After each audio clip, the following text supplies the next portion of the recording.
스루프 타임즈 2023년 7월 28일자를 진행하도록 하겠습니다. 주로 내용은 상장사 상반기 실적을 중심으로 편집을 했습니다. 내용이 좋았다고 생각하시면 구독, 좋아요 꼭 부탁드리고요. 필요하시면 배속 보시기를 하시기 바랍니다. 제가 스카이 홀딩스라는 이름으로 그 얘기를 할 때 재고 회전율을 왜 강조하는가 이렇게 좀 말씀을 좀 드려보고 싶어요. 여기 두산 퓨어셀 어제 잠깐 소개했습니다만 다시 강조 드리는 것은 매출액이 감소해도 영업이익을 증가시킬 수 있는 방법은 무엇인가? 예측답 세 가지 중 하나 또는 복합원인일 것이다. 첫 번째가 판매 가격을 상승시킨다. 두 번째가 원재료 가격이 하락했다. 세 번째가 재고 회전율이 상승했다. 저는 요 세 가지를 잡았습니다. 근데 첫 번째 판매 가격을 상승시킨다는 것은 영업이라든가 전 조직이 고객의 요구 사항을 퀄리티뿐만이 아니고 여러 가지 그 요구 사항을 충족 및 기대 이상의 가치를 부여했을 때 가격을 올릴 수 있다고 생각이 들고요. 그럴 것입니다. 그 다음에 원재료 가격은 어떻게 생각하면은 국제 가격의 영향을 크게 받기 때문에 기업 입장에서는 어느 정도 수동적인 형태일 수밖에 없을 것이다. 그래서 그 협력 업체가 갑인 경우에는 뭐 더더욱 그럴 거지만은 힘이 약한 협력 업체도 국제 원자재 가격의 그 영향을 받기 때문에 서로 상생하는 관계를 또 만들어야 되는 그런 또 경영상의 문제점들도 있겠죠. 그렇다면은 여러 가지 그 내외부적인 요인을 생각해 봤을 때 재고 회전율 상승만이 우리가 어떤 목표를 가지고 내부적인 어떤 관리력의 향상을 통해서 이익을 낼 수 있는 유일한 요소라고 저는 주장하는 바입니다. 그래서 두산 퓨어셀 상반기 실질적인 보고서가 나와서 분석을 해봐서 저는 이 재고 회전율이 상승했을 것이라는 기대를 하고 있는데 이게 맞아 떨어지기를 저는 바라고 있습니다. 물론 여러 가지 요인도 다 있겠지만요. 그래서 어저께도 요거를 처음 소개했는데 제가 그 편집증 환자이기 때문에 제약이론 경영에 이렇게까지 말씀을 한번 다시 소개를 합니다. 시중은행부터 한번 편집을 해봤어요. 우리금융 지주가 매출이 23조 한 4천억 원대로서 3% 증가했고 영업이익은 근데 11.7%가 감소했고 영업이익률은 1.5%가 감소했습니다. KB은행이 매출이 40조 6천억 원대를 달성해서 7%가 매출이 감소했고 영업이익은 근데 반대로 22.7%가 증가했습니다. 영업이익률은 또 2.5%가 상승했습니다. 은행이라고 다 유사하게 나오는 게 아니죠. 이게 뭐 지주회사 겸 해가지고 여러 투자업도 하고 그러니까 서로 경영 실적이 틀릴 겁니다. 예대 마진 금리만 가지고 하는 게 이제 그 은행은 아니죠. 하나금융 지주는 매출액이 37조 5천억 원대로서 6.8% 증가했고 영업이익은 28.1% 증가했습니다. 영업이익률은 1.3% 증가했습니다. 신한지주는 그 매출액이 2.7% 증가했고요. 영업이익률이 좀 떨어졌죠. 0.5% 떨어졌습니다. 그리고 뭐 농협이 있습니다만 상장이 아니니까 중소기업은행, 기업은행이죠. 중소기업은행이 기업은행으로 이름을 바꿨습니다만은 매출액이 15조 한 9천억 원대로서 14.6% 증가했고 영업이익 16.3% 증가했어요. 그리고 영업이익률은 0.2% 상승했습니다. 기업은행은 외국인 지분율이 13.92% 가져 있고 최대 주주는 정부로 되어 있죠. 우리나라 중소기업을 위해서 이 기업은행의 역할이 매우 중요하다고 생각을 합니다. 참고적으로 시중은행 외국인 지분율을 봤는데 KB금융이 72.44%나 됩니다. 이건 이제 시중은행은 우리나라 은행들이 아니에요. 하나금융지주 68.22%, 신한지주 59.12%, 우리금융지주가 38.47%를 가지고 있습니다. 그런데 이 외국인 지분율이 높은 은행일수록 이익 증가, 이익률 증가가 높게 이런 상관관계가 나옵니다. 마이너스로 영업이익률이 감소한 데도 있습니다만은 지금 이거를 봐서는 외국인 지분율이 높은 기업이 이 영업이익률이 상당히 상승이 됐다. 이런 상관관계가 나오는 것을 확인하게 됩니다. 우리나라 경제가 한국은행 전망이 2023년도 1.4% 증가에 그칠 것이다. 이렇게 하고 IMF도 동시에 그렇게 얘기했습니다만은 현대모터그룹이 없으면은 더 내려갈 것 같은데 기여를 했어요. 현대차가 매출이 42조 2천억 원대로서 17.4% 증가했고 영업이익은 42.2% 증가했습니다. 영업이익률 1.8% 상승했고요. 기아가 매출액이 거의 50조를 달성해서 24.1% 증가했고 영업이익은 63.3%. 기아가 항상 실적이 더 좋게 나오네요. 현대보다. 영업이익률이 3% 상승했습니다. 현대모비스 매출이 30조 원으로서 28.5% 증가했고 영업이익 36.9% 증가했습니다. 영업이익률 0.2% 상승했습니다. 이 현대모비스에서 현대차와 기아의 부품 모듈식으로 공급을 한다니까 현대모비스는 마진율에 대해서는 그렇게 높지 않게 나와 있는 게 독특하다기보다도 이렇게 한 3.6% 정도 마진을 보고 있다는 거. 뭐 다른 이 자회사도 있습니다만 이 삼총사가 현대모타 그룹이라고 얘기할 수 있겠습니다. 현대그로비스도 있습니다. 그 배로 자동차 수송하는. 중간에 한화 에어로스페이스 호주의 첨단 장갑차 수출 누락. 중앙일보의 보도 내용인데요. 28일 오전 뉴스예요. 그런데 이제 이게 확정적인 게 아니고 누납이다 이렇게 표현을 했습니다. 그래서 그 신형 장갑차 레드백이 독일하고 경쟁을 해서 이 경쟁에 이겼다 이런 얘기입니다. 그리고 그 독일 거는 이제 독일 링스라고 독일 라인메탈이라는 데가 있는데 거기에도 기대를 많이 했었던 모양인데 최종 하나가 선정이 됐다고 해서 이 라인메탈에 대해서는 좀 뭔가 인터뷰를 거부했다 이런 의견 표명을 거절했다 이렇게 얘기가 별도로 있습니다.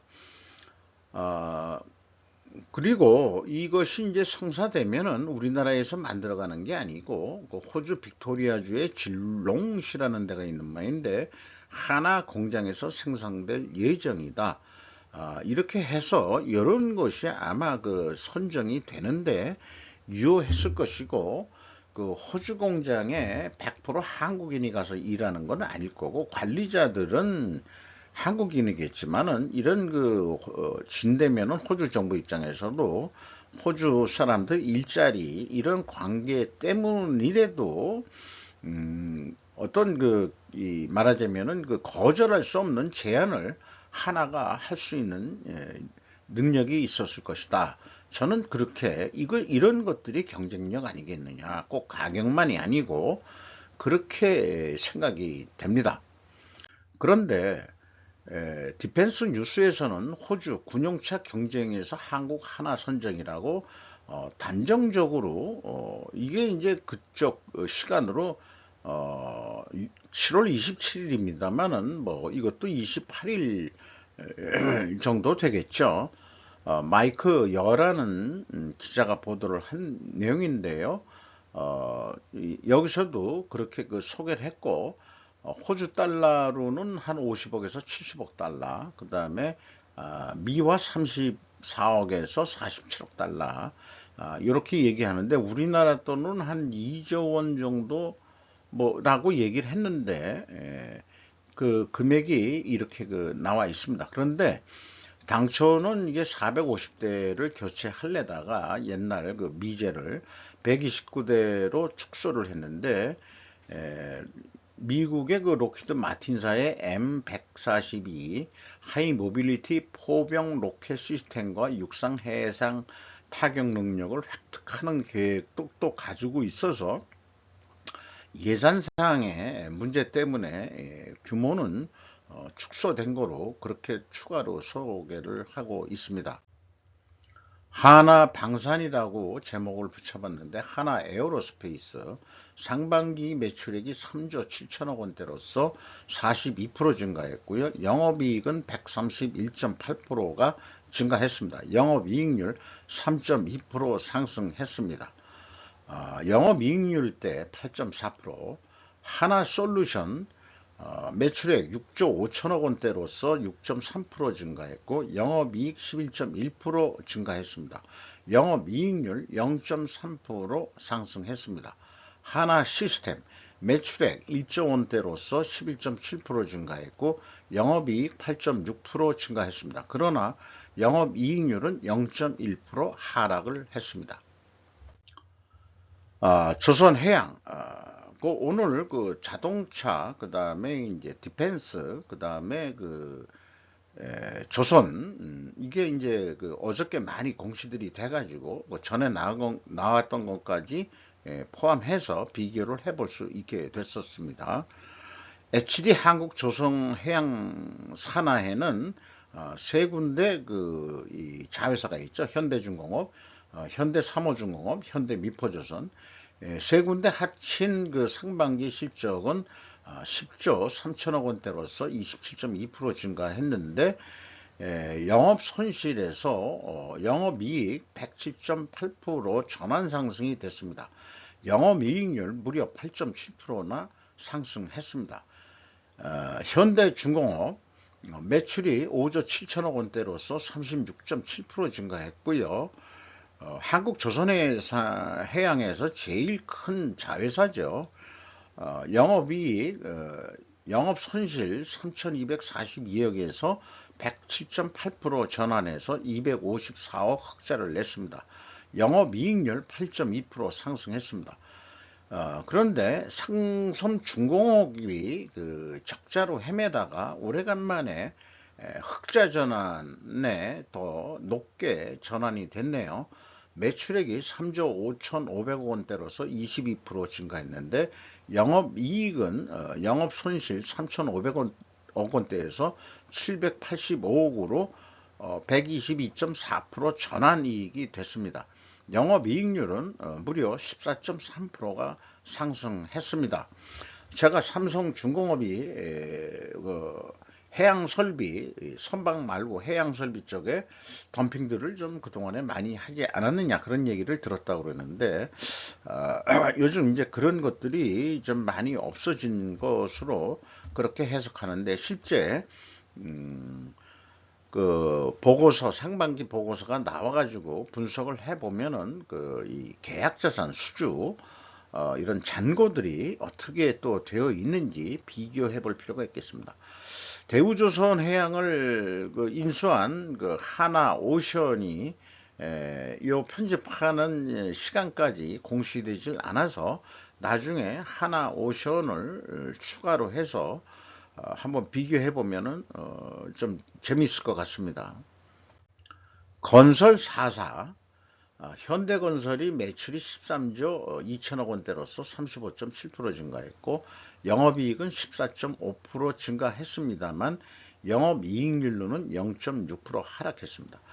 GS건설 매출이 7조 원대입니다만은 29.2% 증가했습니다만은 영업 손실 2,550억 원이 나서 적자 전환 180.3%가 났습니다. 영업이익률도 9.5% 하락을 했습니다. 이게 이제 부실 시공 때문에 손실 처리한 거, 재시공으로 비용이 많이 들어가서 그 붕괴 사고가 뭔가 있었죠. 이렇게 되고요. 대우건설 그 매출액 5조 9천억 원대로서 25.4% 증가했고 영업이익 28.2% 증가했습니다. 영업이익률 0.1% 상승했습니다. 제일 짭짤한 데는 삼성 엔지니어링 것 같습니다. 매출이 5조 3천억 원대로서 14.2% 증가했고 영업이익이 73.8% 증가했고 영업이익률은 3.7% 상승했습니다.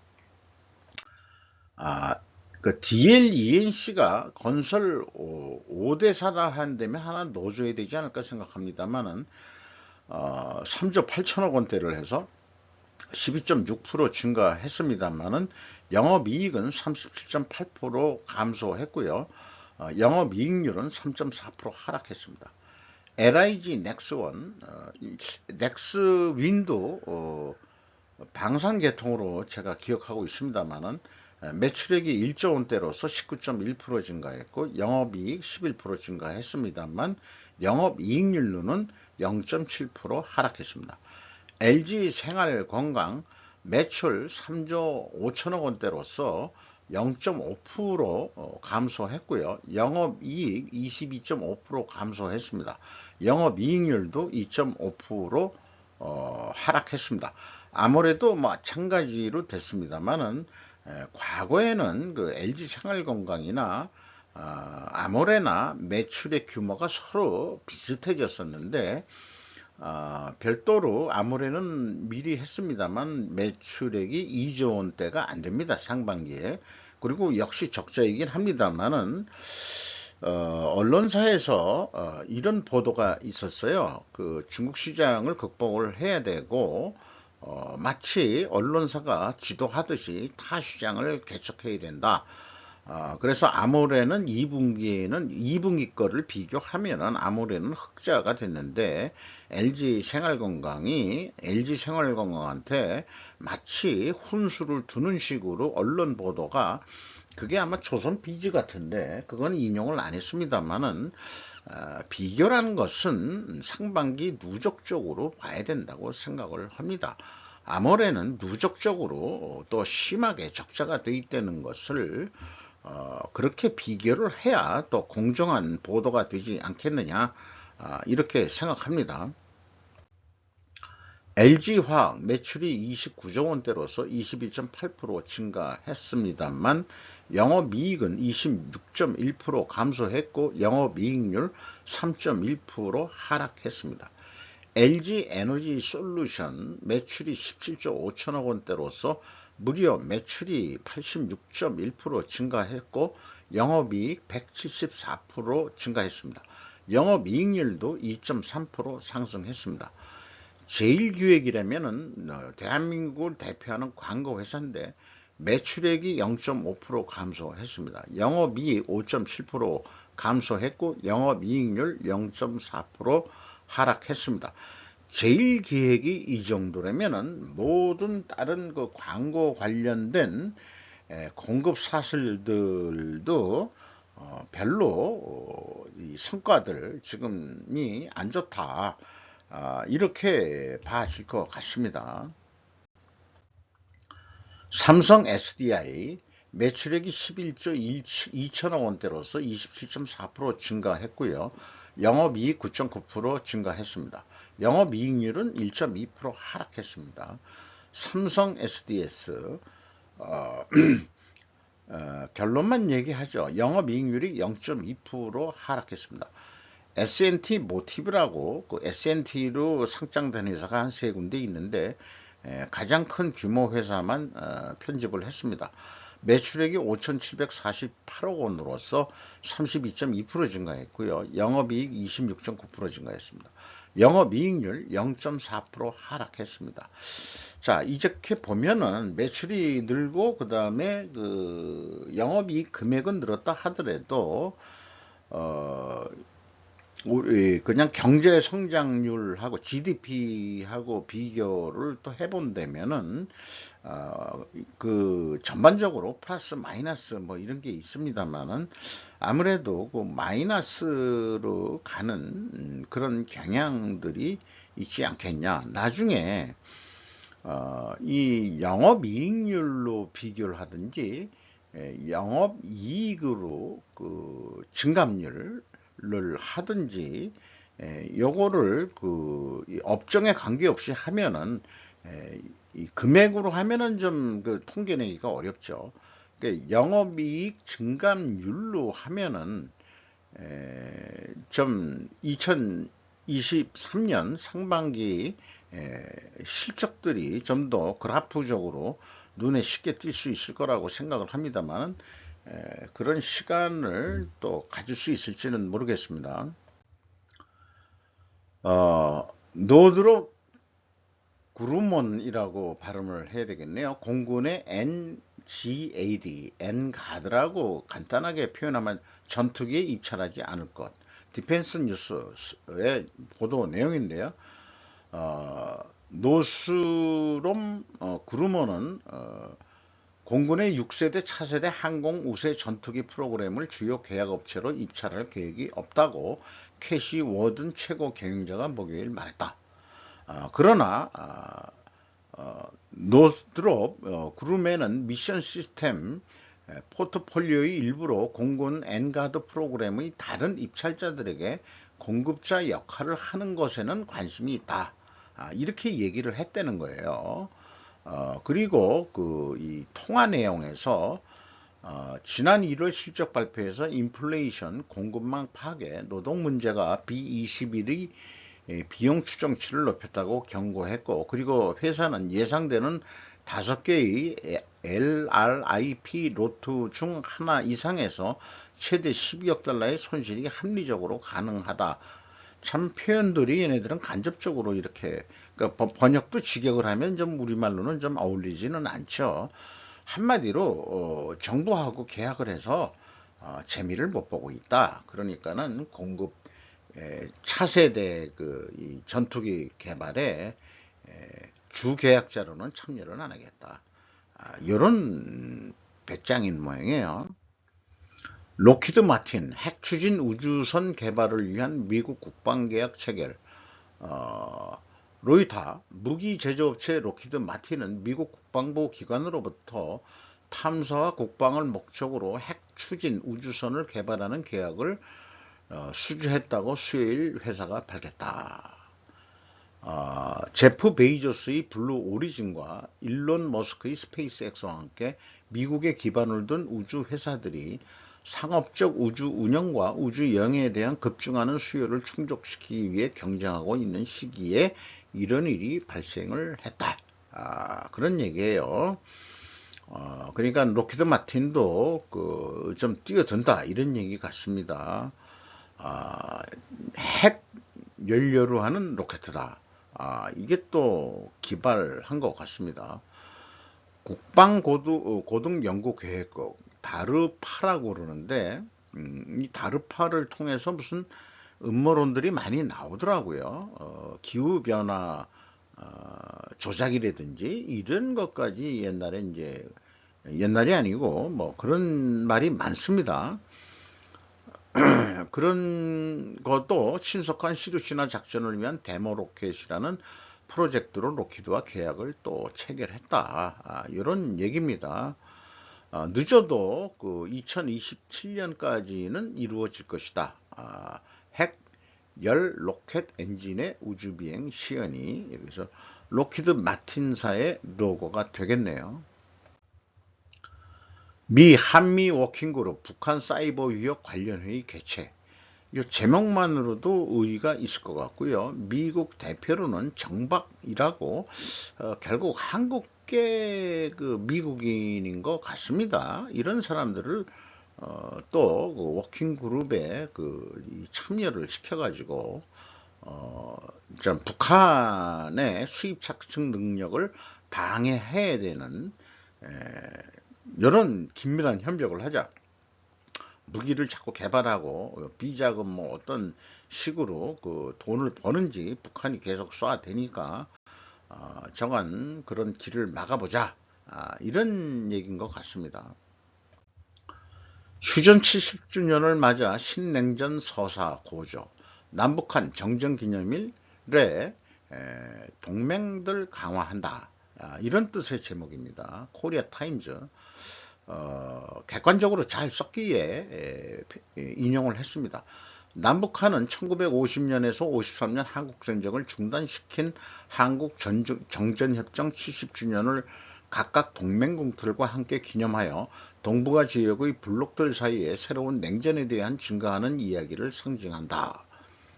휴전을 기념하는 대규모 행사가 서울과 평양에서 열렸다 해서 이하 우리가 많이 뉴스에서 본 내용들을 압축해서 표현을 하고 있고요.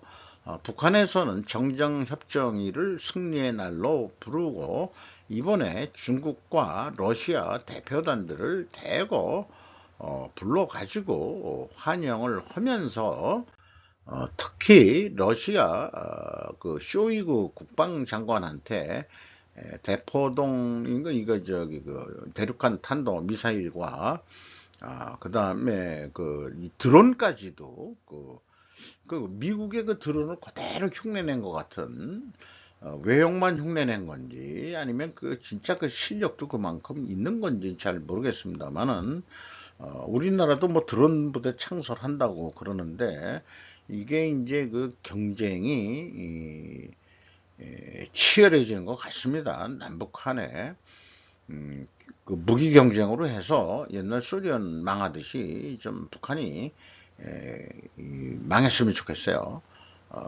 저기 무기 경쟁을 하든지 어떻게 해서 저건 아까 한미 워킹그룹도 그렇고 그렇습니다. 전쟁 중에 이렇게 그 방문해낸다는 것도 참 특별한 일이다. 또 이렇게들 소개를 하고 있습니다. 좀 벗어난 얘기로 쌈박한 뉴스가 하나가 있는데 올해 여름 여행은 한국 부산을 선택해야 하는 네 가지.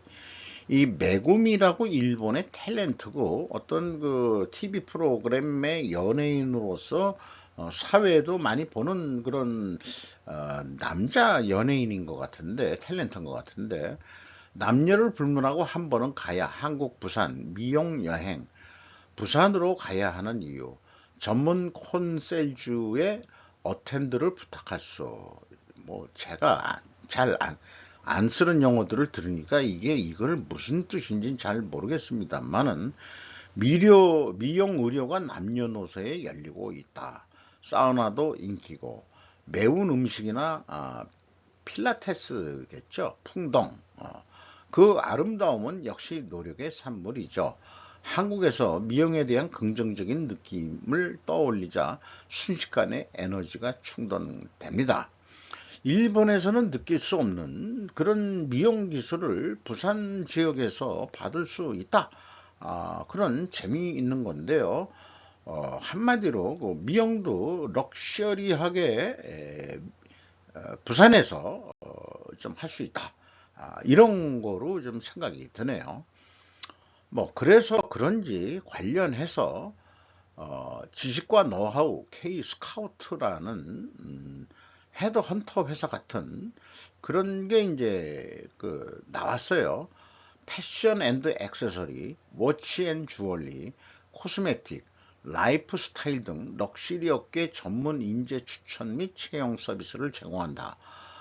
이런 거를 뭐 틈새 시장이라고 할까요? 자관 일반적인 그 인력 그걸 무슨 회사라고 그러나요? 아, 사람인 뭐 이런 인력 소개업체 이런 데에서 그 뭐 저기 계약직 이런 게 아니고 이 헤드헌터 성격인 것 같습니다. 참고적으로 제가 그 주소나 뭐 전화번호까지 그냥 넣어봤는데 이쪽에서 럭셔리 리테일 매니지멘트라고 또 그 책을 번역해서 낸 것도 있는 것 같습니다. 요거는 그냥 넘어가겠습니다. 목조주택을 애호하는 사람으로서 언젠가는 저도 목조주택을 에서 좀 살고 싶다. 그런 희망이 있어서 계속 소개를 해봅니다. 마치도록 하겠습니다.